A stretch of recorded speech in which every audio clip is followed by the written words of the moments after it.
Hello friends, welcome to JK Samayal. இந்த வீடியோல நாம டோரா கேக்ஸ் எப்படி செய்யலாம்ன்றத பத்தி பார்க்கலாம்.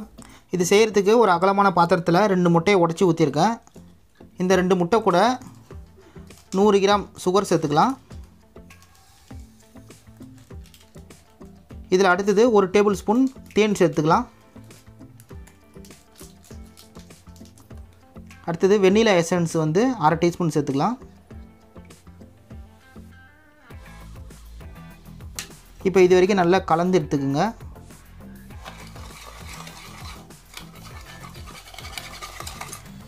சக்கரை நல்லா கரையிற வரைக்கும் கலக்கி எடுத்துக்கங்க. முட்டையை நல்லா கலக்கினதுக்கு அப்புறம் இதில் வந்து பேக்கிங் சோடா வந்து ஒரு பிஞ்ச் அளவுக்கு சேர்த்துக்கங்க. அடுத்து பேக்கிங் பவுடர் வந்து 1 டீஸ்பூன் சேர்த்துக்கங்க. இது கூட மைதா மாவு வந்து 100 கிராம் சேர்த்துக்கிறேன். மைதா மாவு வந்து ஜெலிச்சு வச்சுக்கோங்க. அப்போ தான் வந்து கட்டி கட்டியாக எதுவும் வராமல் இருக்கும் மைதா மாவில். இது ஜெலிச்ச மைதா மாவு 100 கிராம் இப்போ சேர்த்துருங்க. இப்போ இது வரைக்கும் நல்லா கலந்துக்குங்க. இப்போ மாவு கரைக்கிறதுக்காக காய்ச்சின பாலை வந்து நம்ம இதில் கொஞ்சம் கொஞ்சமாக சேர்த்து கரைச்சி எடுத்துக்கலாம். நல்லா காய்ச்சி ஆறின பால் இது.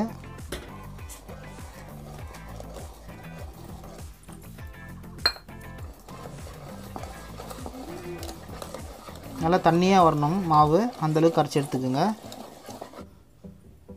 பாருங்கள், இந்த அளவுக்கு தான் தண்ணியாக வந்து கரைச்சி எடுத்துக்கணும். இப்போ டோரா கேக் செய்கிறதுக்கு கலவை ரெடியாக இருக்குது. அடுத்தது நம்ம எப்படி செய்யலான்றத பற்றி பார்க்கலாம். இப்போ வந்து ஒரு பேனில் நம்ம கரைச்சி வச்சுருக்க மாவு சேர்த்துடலாம். அதாவது ஒரு குழி கரண்டி மாவு தான் நான் சேர்க்குறேன்.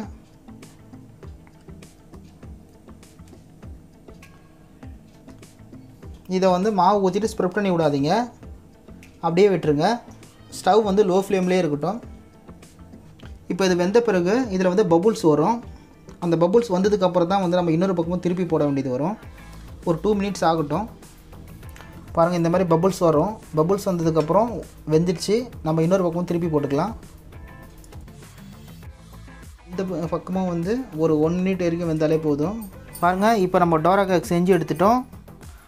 இப்போது இன்னும் கம்ப்ளீட் ஆகலை. இப்போ இதில் வந்து நம்ம நியூட்ரலா இல்லைனா வந்து மெல்ட்டிங்கான சாக்லேட்டை வந்து நம்ம இதில் ஆட் பண்ண வேண்டியது இருக்கும்.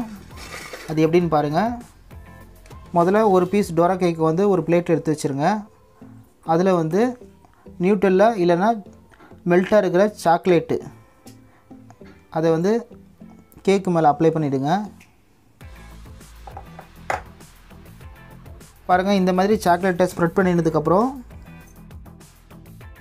இப்போ இது மேலே இன்னொரு ஸ்லைஸ் டோரா கேக்கை வச்சு க்ளோஸ் பண்ணிவிடுங்க. இப்போ சைடு ஓரத்துலேயே வந்து ப்ரெஸ் பண்ணிவிடுங்க.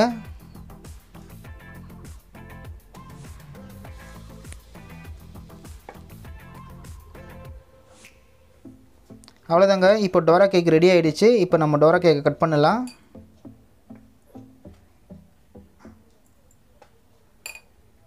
அவ்வளோதாங்க, குழந்தைங்களுக்குலாம் ரொம்ப பிடிச்ச டோரா கேக் ரெடி ஆகிடுச்சு. நீங்களே இதை ட்ரை பண்ணி பாருங்கள். உங்கள் வீட்டு குட்டீஸுக்கும் இது ரொம்ப பிடிக்கும். இந்த வீடியோ பிடிச்சிருந்தா வீடியோ லைக் பண்ணிக்கோங்க, ஷேர் பண்ணுங்கள்.